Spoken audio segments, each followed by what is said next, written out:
At the will reading, my billionaire grandfather left everyone millions of dollars. I only got 50. Not 50,000, not a symbolic check, just 2 crisp bills slid across the table like an afterthought. My father smiled. The kind of smile that says, "I always knew it." My brother laughed, not even trying to hide it. Someone muttered, "Figures." I said nothing. I just stared at the money in my hands, feeling the room close in around me. Because my grandfather had never been careless. Not with business, not with people, and this felt deliberate. When I tilted the bills under the harsh office light, I noticed something strange. A tiny mark, almost invisible, almost nothing.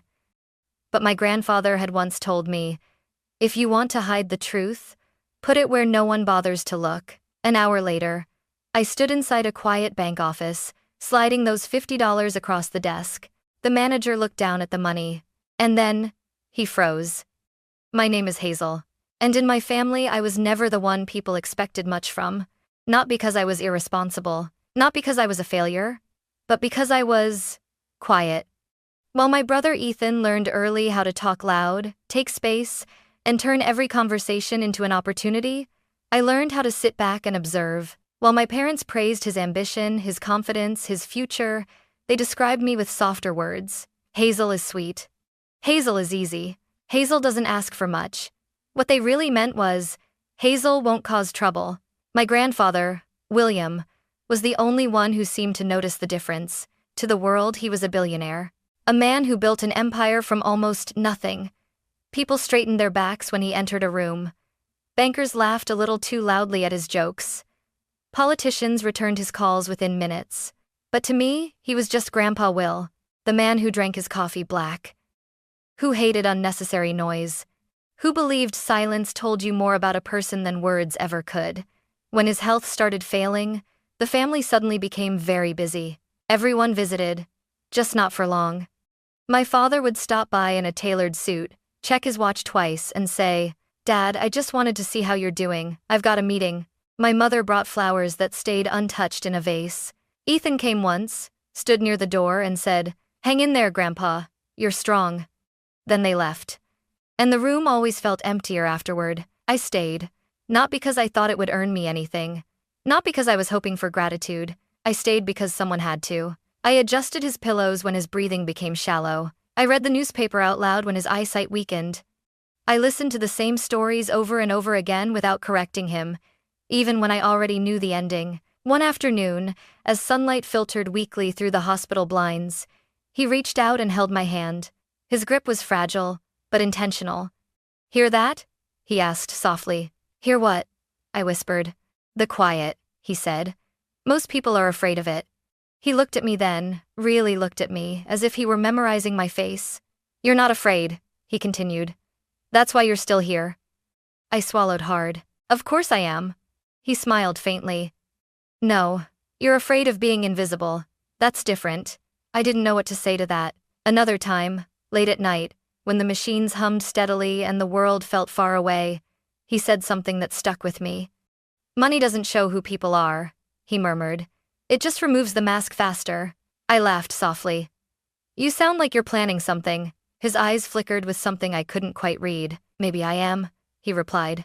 "I thought it was just the medication talking." I didn't know he was already deciding who I was going to become. When he passed, he did it quietly.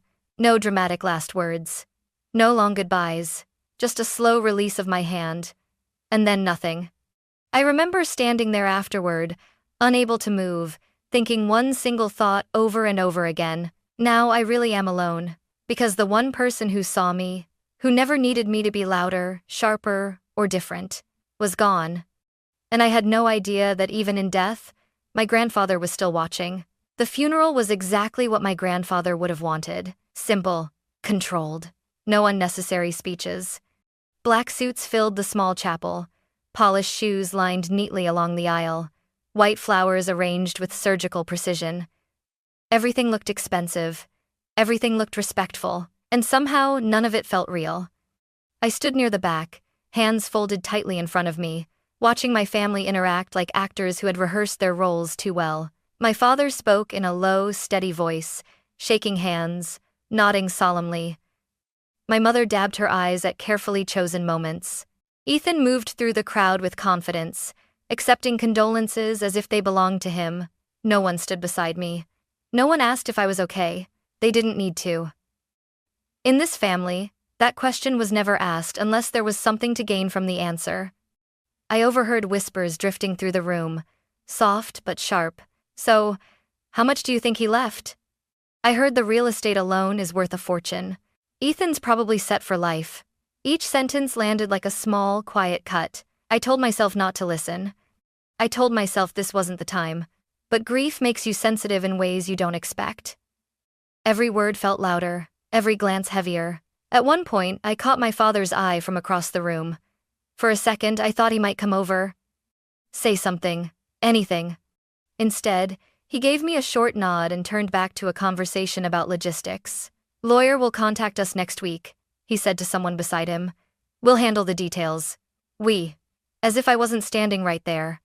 After the service, people began to leave quickly.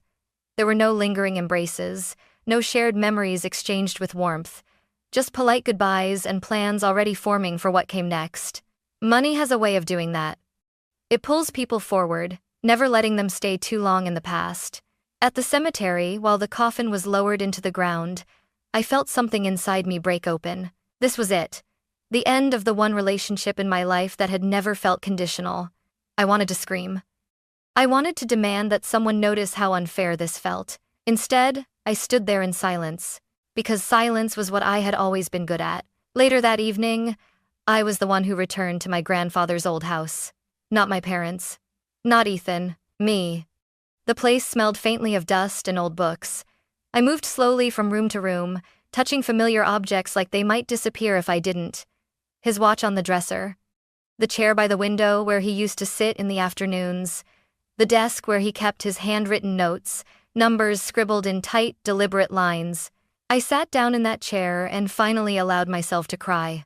Not loudly, not dramatically. Just enough to let the ache breathe.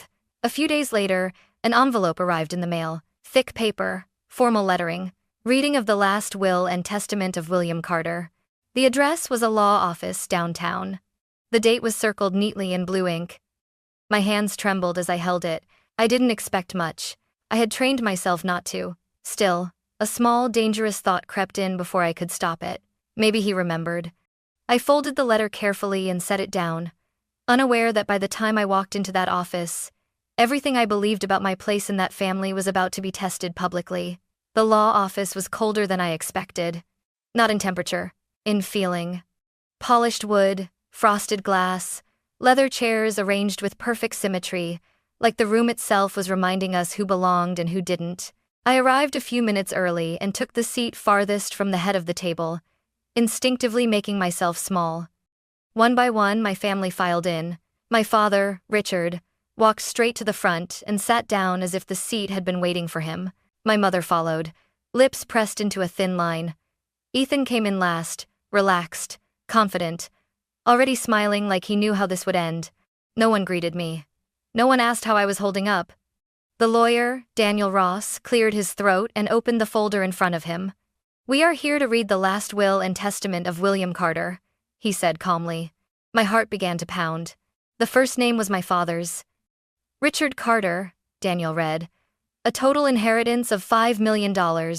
My father leaned back in his chair, satisfaction flickering across his face before he masked it with a solemn nod.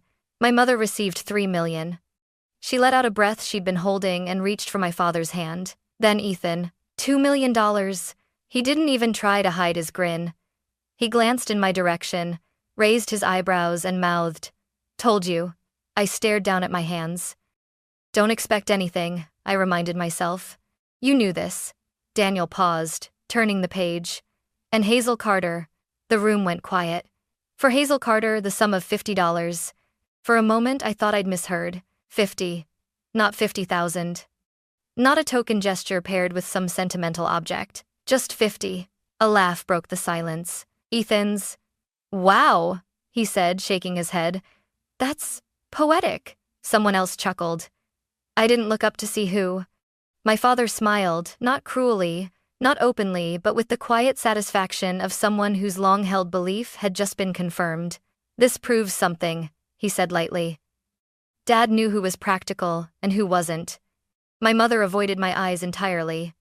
I felt heat rise to my face, then drain away, leaving something cold and hollow behind. I waited for the lawyer to say more, some explanation, some letter, some final message. But Daniel simply slid 2 bills across the table toward me. "Please sign here," he said, his tone neutral, professional. I picked up the money. It felt heavier than it should have. The room buzzed softly around me, whispers, shifting chairs, the quiet relief of people who had gotten exactly what they came for. No one spoke to me. No one asked if I was okay. I didn't cry. I didn't argue. I didn't defend myself. I just stared at the bills in my hands, because my grandfather had never been careless. And when I tilted the money slightly under the overhead light, I saw it, a tiny mark, so faint it could have been a mistake. Except I knew better. I folded the bills carefully, slipped them into my purse, and stood up. "I think we're done here," I said quietly. No one stopped me. As I walked out of the office, I heard Ethan laugh again behind me. But for the first time, something inside me wasn't breaking. It was waking up. I didn't go home right away. I sat in my car in the parking garage beneath the law office, engine off, hands still wrapped tightly around my purse. My reflection stared back at me from the windshield, pale, tense, but strangely focused. $50. I pulled the bills out again, smoothing them carefully on my lap. Most people would have shoved them into a wallet and forgotten about them, or torn them up in anger, or laughed it off pretending it didn't hurt. But my grandfather had taught me to look closer.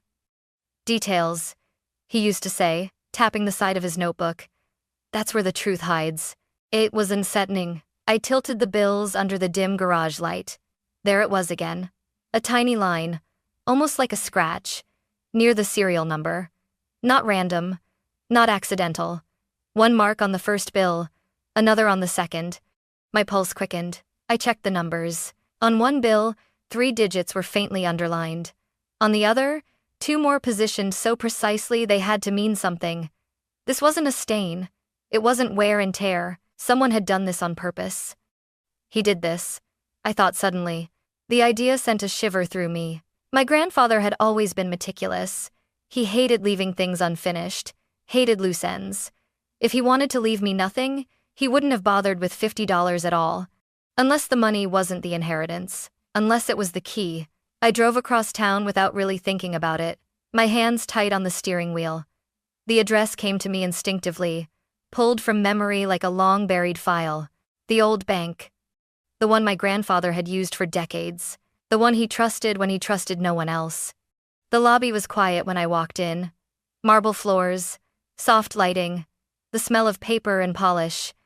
It felt like stepping into a different world, one where voices stayed low and secrets stayed buried. I approached the front desk, my heart pounding. "I need to speak with the branch manager," I said, trying to keep my voice steady. "It's about my grandfather, William Carter." The receptionist's expression changed instantly.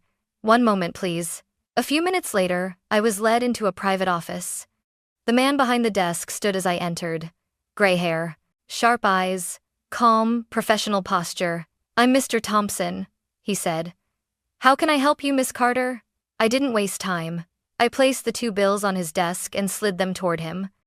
"These were left to me in my grandfather's will," I said. "And I think he marked them."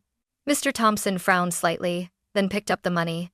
At first, he looked bored, polite, indulgent. Then his eyes narrowed. He leaned closer, turned the bills, checked the serial numbers, and then, he stopped moving. The color drained from his face so quickly it startled me. "Where did you get these?" he asked, his voice suddenly careful. "You already know," I replied. "From William Carter." He didn't answer right away. Instead, he stood up, walked to the door, and quietly locked it. Then he returned to his chair and looked at me with something I hadn't expected. Respect. "These markings," he said slowly, "are not a coincidence." My breath caught. "They're a verification sequence," he continued. "And if I'm right, you're the only person who could have brought them here." I felt dizzy. "What does that mean?" I whispered. Mr. Thompson folded his hands on the desk. "It means," he said. Your grandfather left something outside the will, something no one else was meant to touch. The room felt suddenly too small. And the money? I asked. He glanced at the bills one more time. The money, he said quietly, was just the invitation. My grandfather's voice echoed in my mind. If you want to hide the truth, put it where no one bothers to look. And for the first time since the will reading, I understood. The real inheritance hadn't been announced in that cold office. It had been placed directly into my hands. Mr. Thompson didn't rush me. He sat back in his chair, studying my face the way someone does when they're deciding how much truth another person can handle at once. Before we go any further, he said carefully, I need to confirm your identity. I nodded, hands trembling slightly as I handed over my ID.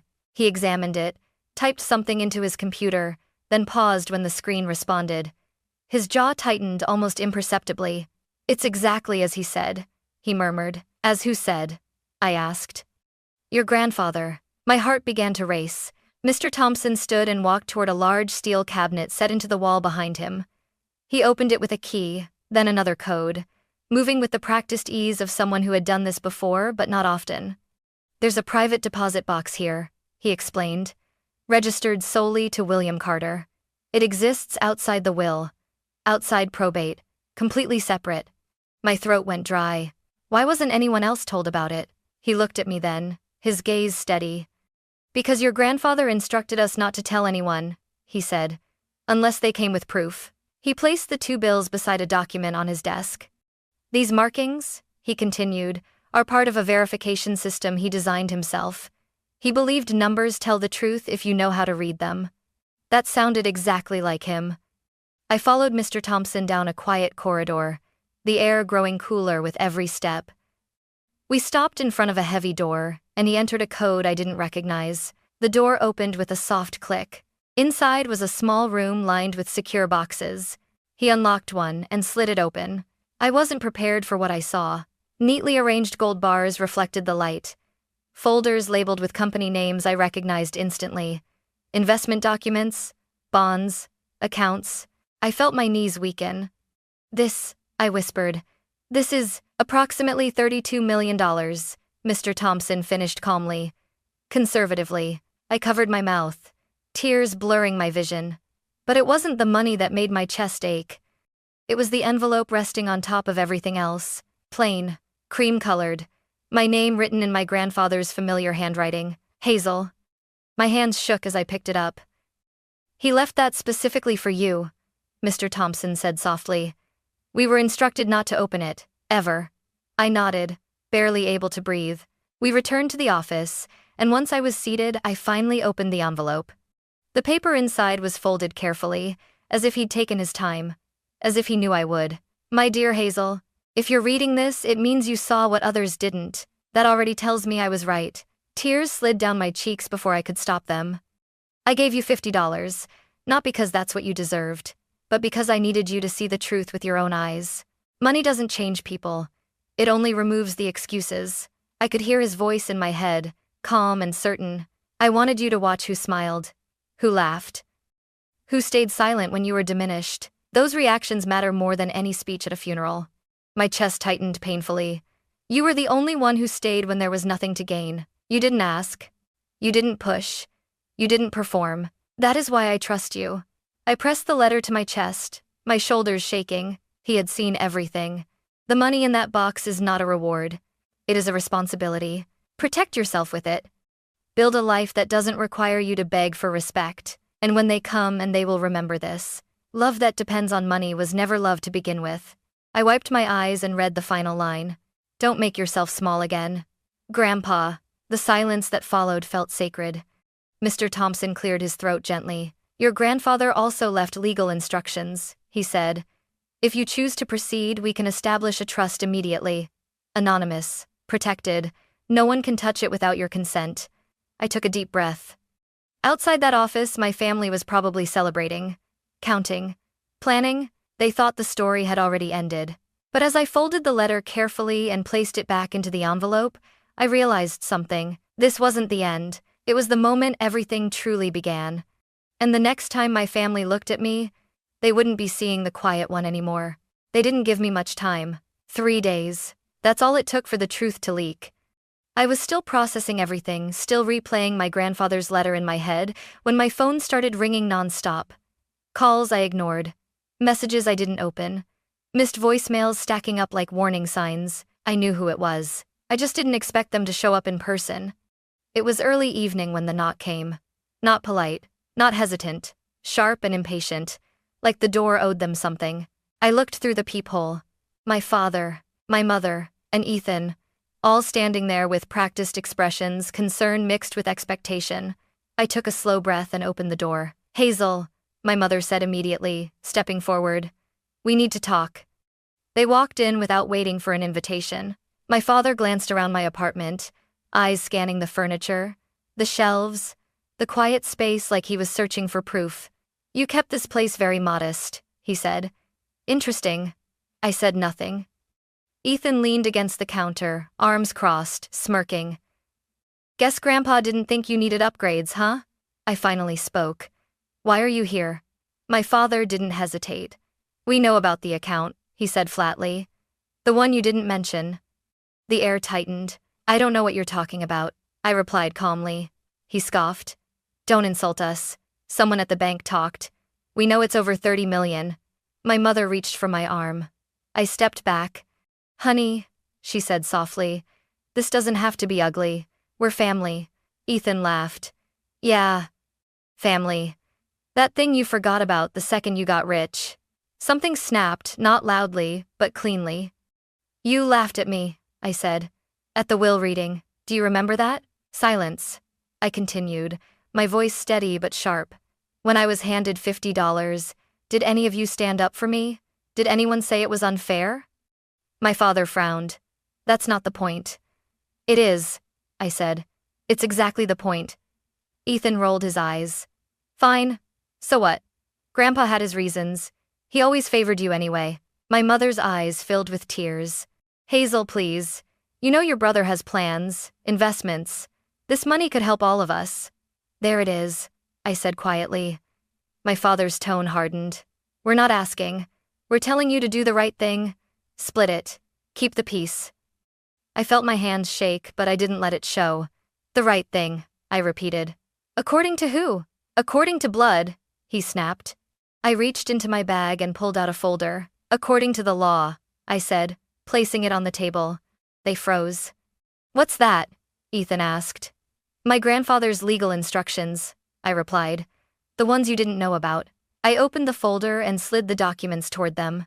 "This account is held in trust," I continued. "Separate from the will. Fully legal, fully protected." My father's face darkened. "You planned this."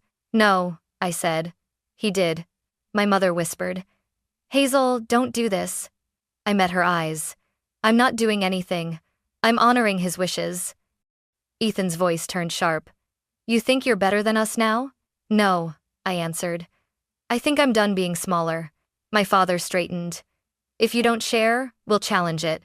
I nodded once. "You can try," I said. "But there's a clause in the will. Any legal dispute voids your inheritance." The room went still. Ethan's smirk vanished. "That's a bluff."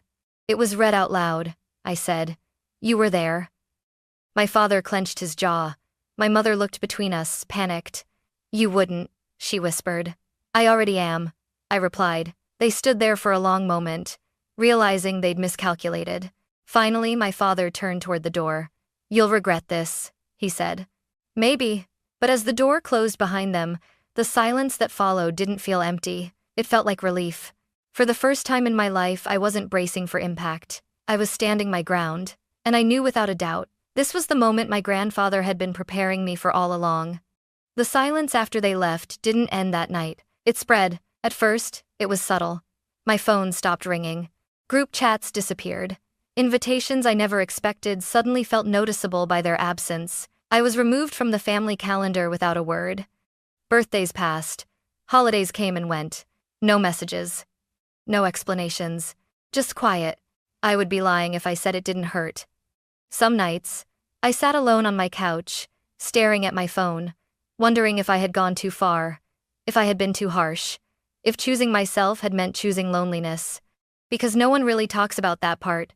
They tell you to set boundaries, They tell you to protect your peace. They don't tell you how empty it can feel at first. My parents didn't call. Ethan blocked me on social media. I found out by accident when I tried to check his profile and it simply wasn't there anymore. I stared at the blank screen longer than I should have. So, this was it. I had finally said no, and this was the price. I focused on work, on routine, on keeping my life intentionally small and quiet, just the way my grandfather had lived despite everything he owned. I didn't buy a bigger place.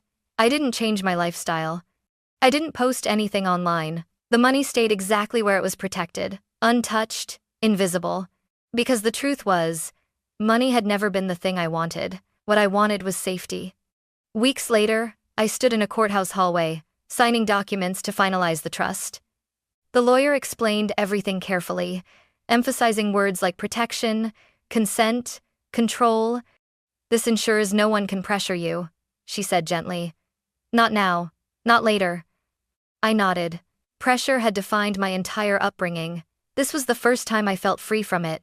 Life moved forward in small, quiet ways. I met Lily a year later.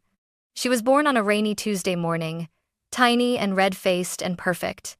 When the nurse placed her in my arms, something inside me rearranged itself completely. I looked down at her and made a promise I didn't say out loud. "You will never have to earn love by shrinking yourself." My parents didn't come to the hospital. They didn't send flowers. They didn't ask. And surprisingly, that no longer shattered me. Because as I watched Lily sleep against my chest, her small fingers curled around mine, I understood something my grandfather had known all along.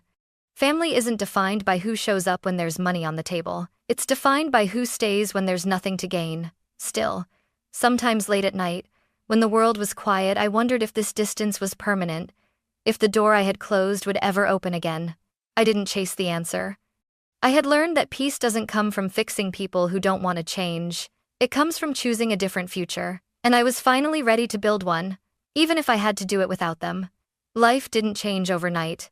There was no dramatic victory scene, no apology tour, no sudden realization from my family. What changed was quieter than that. Safer. I moved slowly, intentionally. I worked with lawyers and advisors who answered to me and only me. The trust my grandfather had prepared became a wall I didn't have to explain, justify, or defend. For the first time, no one could corner me with guilt. No one could threaten me with family. No one could make me smaller for their comfort. And I didn't feel powerful, I felt protected. As Lily grew, I built a life the way my grandfather had taught me, simple on the surface, strong at the core. I invested carefully. I set aside a future for her education. I donated quietly to causes that supported women who needed legal protection, women who were told, "That's just how family is," because I knew how dangerous that sentence could be. Sometimes, people ask if I regret it. If I regret not sharing. If I regret walking away. If I regret being labeled cold or selfish. I don't, because regret comes from acting against your own truth. And for once, I hadn't. My grandfather didn't leave me $50. He didn't even leave me millions. He left me clarity.